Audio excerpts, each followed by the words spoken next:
Adam Stefanko passed away suddenly on Sunday, November 17th, at the age of 42. He was and is the loving son of Dawn, married to Dave Gabe, and Joseph, married to Sharon Stefanko, the cherished grandson of Joseph Stefanko, the dear brother of Joshua, married to Lindsay Stefanko, David Gabe, and Samuel, married to Jenna Gabe. Loving uncle of Eva, Brady, and Levi Gabe, Lily, and Jack Kunkel.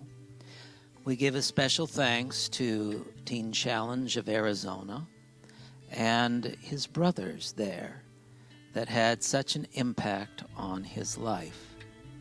His love for all of you and yours for him was profound. These guys are pretty good. They're younger than us, they're faster than us, they're better shooters than us. But what we did have was intimidation, which if you have your arms flailing and grunting with Adam on your side, it's a pretty obvious advantage. So while not all of our shots were going in, I think these guys were a little bit scared to be playing with us. And eventually we pulled out a win. So Adam and I were there, and we're smiling, we're high-fiving. We shook their little 12-year-old hands, said good game, and realized, not at that moment, but a little bit later, like, well, we looked a little ridiculous. A couple of middle-aged guys playing against some 7th graders. But that was Adam. Everything with Adam was an adventure. You were there in the middle of another adventure, and I wound up working in a dish pit with a guy we called Cheese Dog. And I want to thank you, Adam, for bringing me along on that ride. Our lives as chefs kept me close to you even when we found ourselves so very far apart. It was a tough life at times, but knowing that we were in it together sustained me. And I want you to know that every time I pick up my knives for the rest of my life, I will do so in honor of you. Adam would tell you that it was his faith in God that ultimately set him free from his doubts regarding his value, his worthiness. His faith taught him that he was loved and worth saving. He had doubts for a while, but I can tell you through his faith, he stopped having doubts. We are, of course, also aware and so appreciative for AA and Adam's friends there who helped him find his way back to Jesus, his higher power. He was creative, kind, generous. Kind, I've heard kind so often. I got to meet Adam Stefanko here at church, and I ended up in El Salvador with this man. I did not know he was the adventurous type that you all are speaking of, but I will tell you I am not. While we were there, Adam would say, I don't know why I'm on this trip. And he would say it to me over and over and over. And our bus broke one day. And they had to take us off course, and I could see it in our leaders' hearts that they were very uncomfortable because they were driving an entire busload of people to a place that potentially could be very unsafe. But our brakes were failing on our bus. They couldn't get it to stop properly, and so we had to go down a part of a mountain we weren't supposed to go down. So I thought. So we had to pull over and rest, and the bus driver said, nobody gets off this bus. Adam, in true form, don't ask me how this happens. But he stands on the bus, and I hear this exchange off the bus, and I have no idea what is going on. Next thing I know, Adam is up at the front of the bus. He's slung the bus doors open, and he is bolting himself across the parking lot, and we're not supposed to be leaving this bus, and he is full charging like a bull across this parking lot. I thought, oh, good God, what is going on? There's men with machine guns. There's all kinds of crazy things going on, and Adam is going full bore in El Salvador, right? It would be him, though. No one else. Him, the only one. Next thing you know, Adam tackles this man. Literally tackles this man in this parking lot. And I was like, we are dead. We are so dead.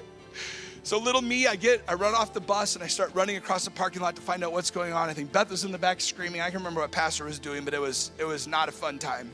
Probably praying. Probably laying in the back of the bus. I got it. And I got off the bus and I ran over to Adam, and Adam's hugging this man. I thought he was attacking him. And I thought, well, that's very unlike Adam to just spontaneously combust out in love on people he doesn't know from other countries. And for the guy that didn't know how he was on the trip and didn't know why he was here. And I thought, is he evangelizing this man? Like, what is going on? This is where I know God uses broken things. Adam knew that man from a restaurant here in Milwaukee that he used to work at. And he'd been deported back to El Salvador. Adam loved God, but he struggled tremendously along the way. But God used Adam that day because Adam invited that man and his family to come to church. Their entire family drove for hours and hours to be at that church service. And they all gave their hearts back to the Lord and found themselves in a relationship with Jesus.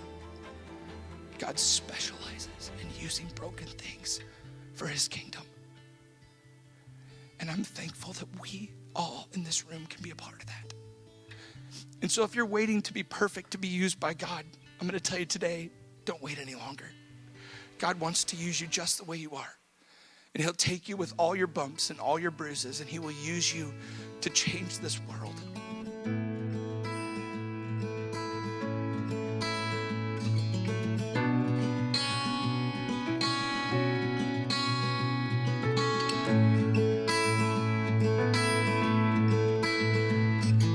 Take a look at where you've been and how you've come so far. No matter where you find yourself, you're always where you are. Go anywhere you go, do anything you do, I'll be with you. Take a moment, take an hour, take another year. Start again or keep going, I'll always be right here. Feel anything you feel, hear anything you hear, you'll never disappear.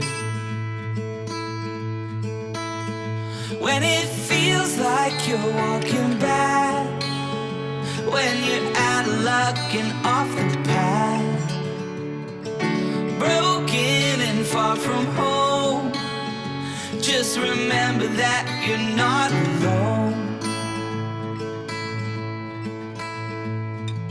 Trying not to dig too deep, afraid of what you'll find.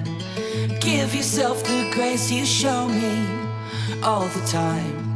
'Cause when you love yourself, you can give that love to someone else.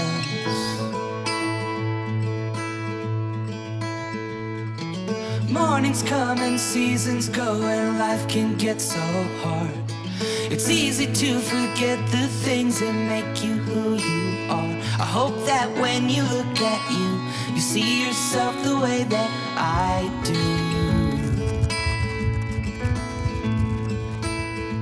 When it feels like you're walking back, when you're out of luck and off the path, broken and far from home, just remember that you're not alone. In the face of another storm, when you're feeling like you're on your own, in that moment you can't control, just remember that you're not alone. Remember that you're not alone.